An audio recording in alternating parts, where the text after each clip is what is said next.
Retired Sergeants Association.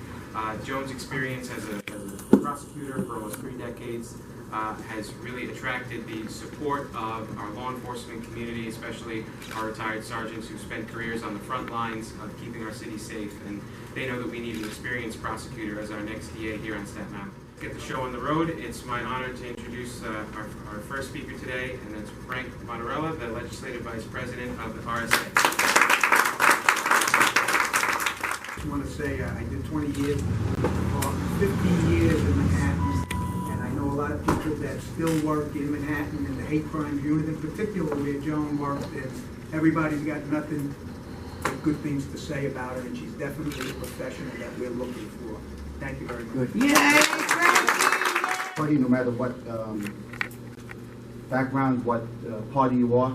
So we are very proud to support Joan for the position of us in Staten Island. Thank you very much. Is going to be Joe DeGennaro, the first Vice President of the Retired Sergeants.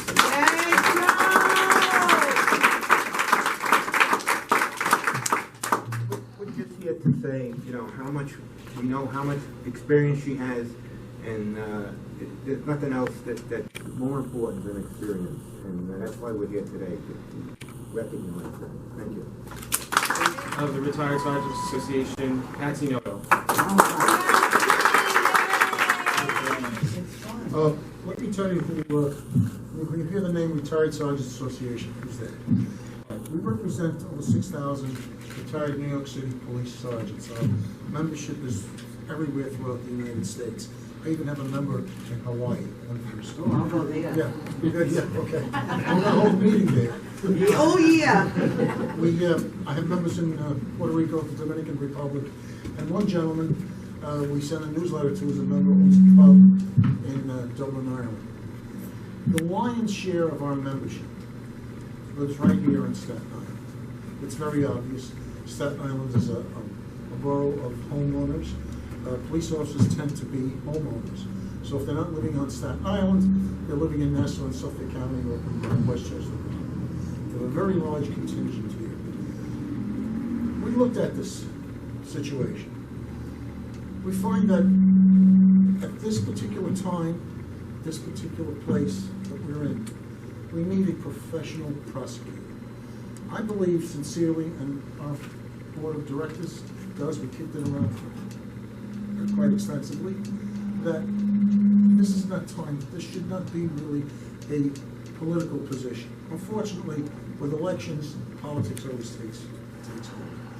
But the district attorney's office should be apolitical. We believe that Joan's experience as a prosecutor, she's been a top prosecutor. I'm not going to read her what do we call that? Resume, excuse me. See, when you get old as I do, you forget. I'm not going to read her resume. We all know it. Top prosecutor and the busiest office probably in the country, the New York County District Attorney's Office. She performed there above and beyond. So I think that it's in the best interest of the citizens of Staten Island, not only our members. We're supporting her, we're endorsing her. I think it's in the best interest of the citizens of Staten Island for Joan to be our district attorney. Yay. I'm so very grateful for this endorsement. In my experience as a prosecutor for 27 years, I know that sergeants are responsible for the work, the morale, and of course the relationships that the rank and file have with the community that they serve. And they are truly one of the most hardworking members of the NYPD. In addition to being responsible for the rank and file as an authority figure on the street or in the squads, they are also the conduit and communication between the rank and file and the upper management of the NYPD. They have a very, very difficult job because they have to be responsive not only to the people that are working for them, but the people that then they work for. And so I have been so honored to know so many sergeants in the NYPD and have been, certainly so happy to work with them in matters that took a lot of work, where they went out and they just didn't finish the job after the arrest. They went out and completed an investigation, got witnesses, made sure that not only was their job done, but my job was done as well, as best as it could be. And so after meeting with Patsy and Larry, I was just so overwhelmed and happy that the retired sergeants are such an active group and so interested in who is going to be the chief law enforcement person in Staten Island. So it is truly my pleasure to be endorsed by them. And I hope and look forward to working with them in the future as the DA in Staten Island. Thank you so much.